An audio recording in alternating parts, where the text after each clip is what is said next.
허락하신 하나님의 말씀은 사도행전 11장 19절로 30절까지의 말씀입니다.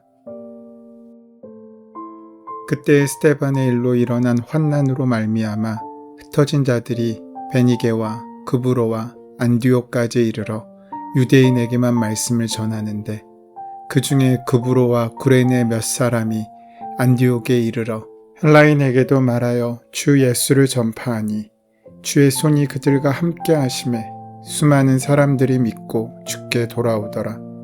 예루살렘 교회가 이 사람들의 소문을 듣고 바나바를 안디옥까지 보내니 그가 이르러 하나님의 은혜를 보고 기뻐하여 모든 사람에게 굳건한 마음으로 주와 함께 머물러 있으라 권하니, 바나바는 착한 사람이요 성령과 믿음이 충만한 사람이라. 이에 큰 무리가 주께 더하여 지더라.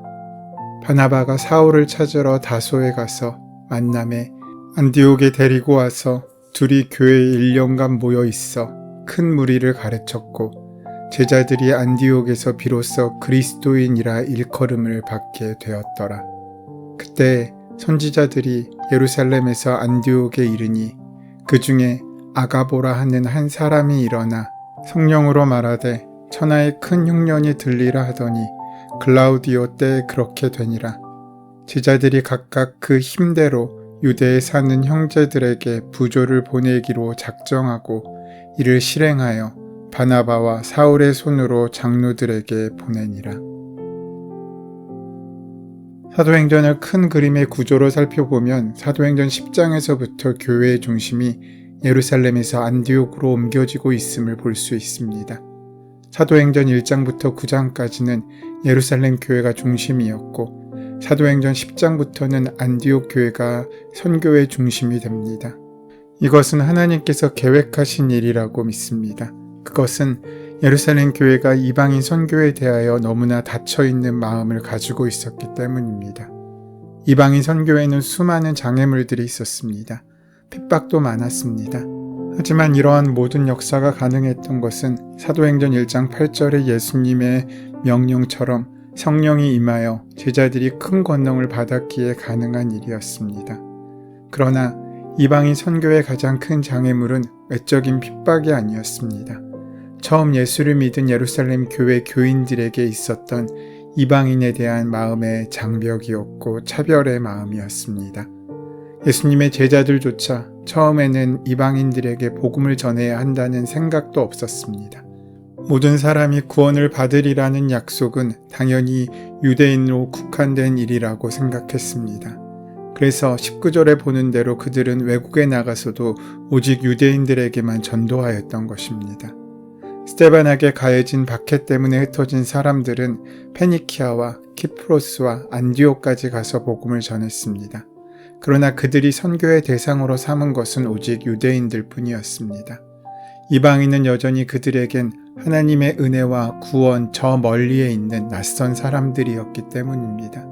그들은 하나님의 구원을 받을 자격이 없다고, 하나님의 구원의 지경 가운데 들어올 수 없다고 생각한 까닭이었습니다. 그런데 그런 그들에게 깜짝 놀랄 만한 소식이 들리는 것입니다. 성령이 이방인 고넬료의 집에 임하였고 그들도 예수를 믿었다는 것입니다. 그런데 예루살렘 교회 교인들은 그 소식을 듣고 기뻐하기는커녕 오히려 당황했고, 심지어 그 복음을 전한 베드로를 비난하는 사람들도 있었습니다. 이때 예루살렘 교인들은 베드로의 설명을 듣고서야 복음이 이방인에게도 전하졌다는 사실을 받아들였습니다. 그러나 그것은 고넬료의 집에 국한한 예외적인 것인 줄 알았지 모든 이방인들에게 복음의 문이 열렸다고 인정한 것은 아니었습니다. 예루살렘 교회 교인들은 이방인들에게 복음을 전하는 것이 하나님의 계획이구나라는 생각을 하지도 못했던 것입니다. 이토록 사람들이 가지고 있는 고정관념은 단단합니다. 오래된 신앙인일수록 자기 자신의 내면에 자리 잡고 있는 전통을 하나님처럼 여기는 실수를 범할 때가 많습니다. 늘 주님 안에 깨어있는 성도가 되어야 할 까닭이 여기에 있습니다. 주님께서 주신 환상을 통해 베드로는 이방인을 향한 주님의 마음을 이해하였습니다. 그리고 스데반의 순교는 사람들을 흐트러뜨려 실제로 복음을 확장시켰습니다. 그들은 복음을 전하지 않았지만 하나님께서는 여전히 구원의 역사와 구원의 사역을 멈추지 않으셨다는 것입니다. 오늘 본문 20절 21절 말씀입니다. 그 중에 그브로와 구레네 몇 사람이 안디옥에 이르러 헬라인에게도 말하여 주 예수를 전파하니 주의 손이 그들과 함께 하심에 수많은 사람들이 믿고 주께 돌아오더라. 그브로는 안디옥에서 떨어진 지중해의 섬이며 구레네는 북아프리카에 있는 도시입니다. 예수님을 믿는 자들을 핍박하는 어려운 상황 속에서도 그브로와 구레네의 몇 사람들은 안디옥에서 헬라인에게 용기를 갖고 복음을 전하였습니다. 바로 그때 주의 손이 그들과 함께 하심에 수많은 사람들이 믿고 예수님께로 돌아오는 역사가 일어났습니다. 복음의 역사가 환난과 박해로 인해 오히려 널리 전파되었다는 것은 참으로 놀라운 반전의 은혜입니다. 이제 예루살렘 교회는 더 이상 선교의 중심지가 될 수 없었습니다. 표면적으로 보면 예루살렘에 있는 기독교에 대한 핍박 때문이기도 했지만 본질적으로는 그동안 종교적 율법적 관습에 사로잡혀 있던 그들의 하나님의 구원 의지를 온전히 담아내지 못하였기 때문입니다. 외부의 환경 때문이 아니라 그들의 마음의 문제가 더 컸던 것입니다. 그러면서 자연스럽게 이제 선교의 중심지는 예루살렘에서 안디옥으로 옮겨지게 됩니다. 예수님께서는 모든 사람들이 예수님을 믿고 구원받기를 원하십니다. 그래서 유대인뿐만 아니라 헬라 이방인들이라고 할지라도 몇 사람에 불과한 전도자들을 통해 복음을 듣게 하셨습니다. 그리고 수많은 사람들이 주님께로 돌아오는 역사를 직접 보게 하셨습니다. 유대인들의 사고에 의하면 이방인들은 그리스도가 오실 때 구원받지 못하고 심판을 받을 대상들이었습니다. 예수 그리스도의 복음은 유대인들에게만 속한 것이라고 생각했습니다. 마치 율법과 유대교적 전통이 그랬던 것처럼 말입니다. 그러나 예수 그리스도의 복음은 유대인이나 이방인이나 모든 믿는 자들의 것입니다. 이방인이라도 믿음으로 구원을 얻을 수 있습니다. 복음의 역사는 모두에게 동일하게 나타나고 허락됩니다. 만약 우리 스스로 구원받을 사람과 구원받지 못할 사람을 나눈다면 그것은 예수님의 죽음을 헛되게 하는 것이고 하나님의 뜻을 거역하는 것입니다. 나에게 구원의 기쁜 소식이 주어졌는데 그것을 나누지 않고 혼자만 붙잡고 있고 내가 그것을 나눌 사람과 나누지 못할 사람을 구별하고 있다면 그것은 우리가 죄 짓는 것과 마찬가지입니다. 구원의 역사는 세상 모든 사람들에게 필요한 것이고 주님께서는 그 모든 은혜를 세상 모든 사람에게 땅끝에 있는 사람들에게까지 나누고 싶어 하시듯이 우리를 통하여 그 복음이 그 은혜의 지경이 넓어지기를 원하시는 것입니다. 그렇게 헬라인에게 전파된 복음은 안디옥 구석구석으로 퍼졌고 수많은 사람들이 믿고 주께 돌아왔다고 증언하고 있습니다. 돌아왔다라는 말은 주님의 곁을 떠난 우리가 있어야 할 곳으로 그 본래의 형상으로 돌아오는 것, 그것이고 복음임을 우리에게 보여줍니다. 주님께 이방인들은 우리에게 돌아와야 할 가족이었습니다. 이렇게 복음이 심겨진 안디옥은 그 당시 로마의 세 번째로 큰 도시였습니다. 안디옥은 아름다운 곳에 있었고 강가에 있어서 물 공급도 풍부하였습니다. 그런데 안디옥은 영적으로는 끔찍할 정도로 타락한 도시였으며 이교도들 가운데 성행하던 악한 풍조들과 성적인 부도덕을 부추기는 여러 가지 이교적 제사의 중심지이기도 했습니다. 그랬던 그 안디옥이 이제 복음의 중심지로 변화하게 된 것입니다. 이런 안디옥의 부흥의 역사가 예루살렘 교회에 전해지게 됩니다. 안디옥에서 수많은 사람들이 주께 돌아오고 있다는 소식을 들은 예루살렘 교회는 바나바를 안디옥으로 보냈습니다. 키프로스 태생의 레위인인 바나바의 본명은 요셉입니다. 하지만 사도들은 그에게 위로의 아들이라는 뜻으로 바나바라는 별명을 붙여주었습니다. 그는 품이 넓고 온유한 사람이었습니다.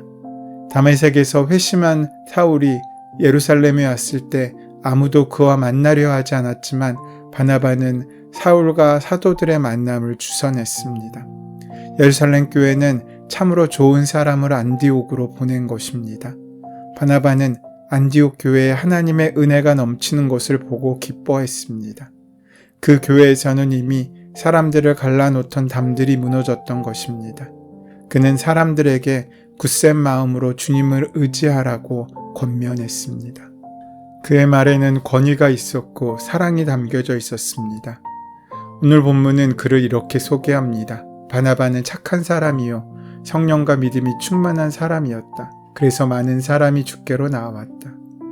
성경은 그를 착한 사람이라고 표현합니다. 그러면서 성령과 믿음이 충만한 사람이라고 표현하고 있습니다. 어떤 사람의 착함은 기본적으로 다른 사람과의 만남을 통해 드러나기 마련입니다. 착한 사람은 다른 사람들을 늘 배려합니다. 그게 가장 기본적인 착한 사람의 태도입니다. 바나바는 그런 사람이었습니다. 이 말을 통해 알 수 있는 것은 그는 사람을 만나는데 주저함 없이 그를 찾아가 복음을 전했던 사람이라는 것입니다. 그렇게 바나바에 대해 소개한 후 성경은 그래서 많은 사람이 주님께 나아왔다라고 말씀합니다. 바나바라는 사람의 존재 자체가 그리스도의 복음에 대해 살아있는 증거였던 것입니다. 사람들은 그에게서 고백과 삶의 일치를 보았습니다. 그에게서 참된 구원이 무엇인지, 참된 은혜가 무엇인지를 만나고 알게 되었다는 것입니다. 하지만 바나바는 거기에서 멈추지 않았습니다. 그는 고향 다소에 칩거하고 있던 사울을 찾아가 그를 설득하여 안디옥으로 데려왔습니다. 유대교에 대한 남다른 열정을 가지고 있던 사울은 다메섹으로 가는 길에 부활하신 주님과 만난 후 이전에 자신의 삶과의 단절을 경험했습니다. 그리고 전혀 새로운 길을 선택했습니다. 하지만 이전에 박해자로 사람들을 핍박했던 그에게 새로운 삶의 길을 가는 길은 쉽지 않았습니다. 누군가 그 길을 보증해주고 함께 그 길을 걸을 수 있는 사람이 필요했습니다. 바로 그런 사람이 바나바였던 것입니다. 바나바는 사울이라는 존재 안에 잠재되어 있던 바울, 곧 위대한 선교사의 모습을 보았고 그것을 현실 가운데로 이끌어냈습니다. 바울에게 바나바는 서로 그런 사람들이었습니다. 이런 아름다운 동역을 통해 안디옥 교회는 부흥해 갔습니다. 그래서 안디옥에서 처음으로 그리스도인이라는 호칭이 사용됩니다.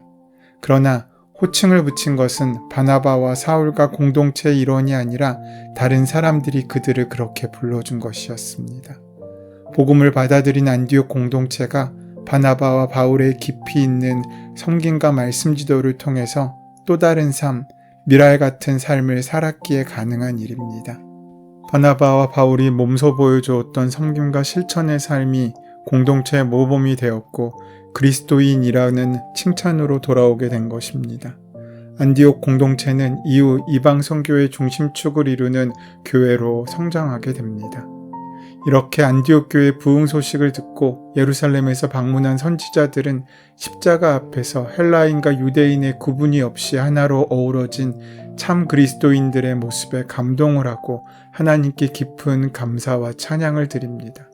그런데 이때 예기치 않은 위험이 감지됩니다. 당시 예루살렘에서 안디옥으로 온 선지자들 가운데 아가보라는 사람이 있었습니다. 그런 그가 큰 흉년이 닥칠 것을 예언한 것입니다. 그런데 안디옥의 그리스도인들은 천하에 닥칠 큰 흉년 앞에서 자신의 안전이나 자신의 안위를 염려하거나 걱정하지 않았습니다. 더욱이 하나님께 재난을 막아달라고 간청하지도 않았습니다.